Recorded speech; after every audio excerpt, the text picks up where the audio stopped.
while I was doing my research on when not to sell off a produce, it is really interesting because once in a while we meet ourselves in really uncertainty spaces with so much uncertainty, when to sell off, when not to sell off, and specifically you will think about maybe, well, the prices are not doing so good and you might think about holding back a little bit.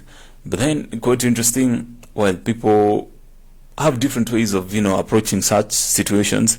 You might have your produce at hand, but well, you're not sure about the market, everything around that. And of course, now today what we want to do is inform you of how you can make the decision of, well, at this rate, at this point, I'm not so sure I'm ready to sell off my produce. And one of the reasons is because of inadequate traffic. Now, traffic is basically the number of people who are buying stuff from your, I would say, from who are buying a produce. From the market, it's always good to understand. From the market, you might be taking to the open air market, you might be taking to the roadside market, you might be taking at the cooperative market, of course. It is always very good to understand, actually, to really understand the traffic that is there, the number of people who are buying things from you.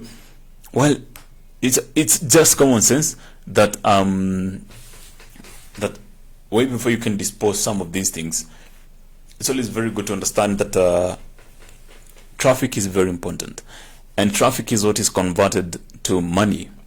That's the process of monetizing, well, the produce that you've had. And it's always good to understand that while looking into traffic is not the one that comes one-off. Traffic that is consistent is very, very important, because that ensures that you can consistently visit the market. That ensures that there's life around the market.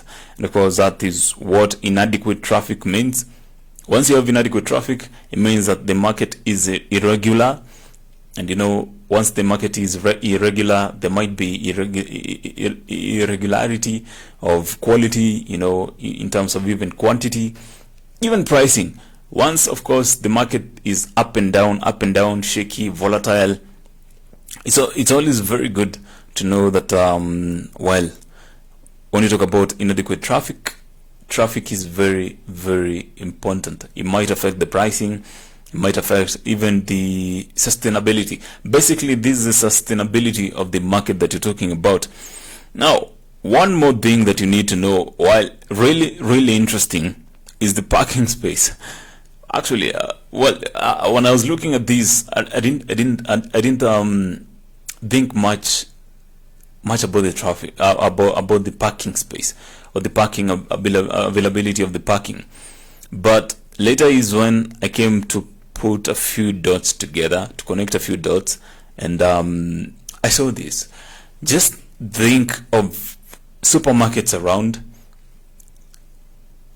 Do you ever know why they prioritize, for example, parking space? And quite a few, there's a large supermarket that, well, I'm not going to mention the name, but they have specified in giving customers free parking space. They have specified in that.